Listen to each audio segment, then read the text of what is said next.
KPSC ನೇಮಕಾತಿ ರದ್ದು ವಿಚಾರ ಸರ್ಕಾರದ ನಿರ್ಧಾರ ಸರಿಯಾಗಿದೆ. ಸರ್ಕಾರಕ್ಕೆ ನಾನು ಕೂಡ ಸಲಹೆ ನೀಡಿದ್ದೇನೆ. ಶಾಸಕ ವೈಎಸ್ವಿ ದತ್ತ ಹೇಳಿಕೆ.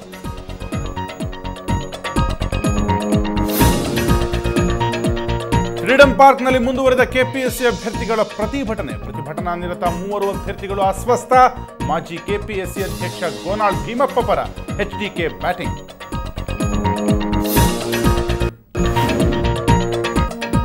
ಸುಳಿಕೇರಿ ಕೊಳವೆ ಬಾವಿಗೆ ಬಾಲಕ ಬಿದ್ದ ಪ್ರಕರಣ. ಜಿಲ್ಲಾಧಿಕಾರಿ ಕಚೇರಿಯಲ್ಲಿ ಅಧಿಕಾರಿಗಳ ಸಭೆ.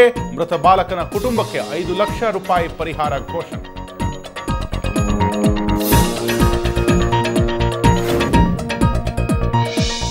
ಶಿವಮೊಗ್ಗದಲ್ಲಿ ಬಲಿಗಾಗಿ ಕಾಯ್ತಾ ಇತ್ತು ಕೊಳವೆ ಬಾವಿಗಳು. ಹಾಗಿದ್ರೂ ಎಚ್ಚೆತ್ತುಕೊಂಡಿಲ್ಲ ಜಿಲ್ಲಾಡಳಿತ.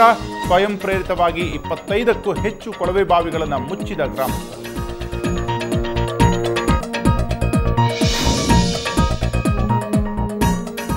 ಮಹಾಮಾರಿ ಎಬೋಲಾ ವೈರಸ್ ರಾಜ್ಯಕ್ಕೆ ಹರಡೋ ಭೀತಿ. ಮಂಗಳೂರು ವಿಮಾನ ನಿಲ್ದಾಣದಲ್ಲಿ ವಿಶೇಷ ತಪಾಸಣೆ.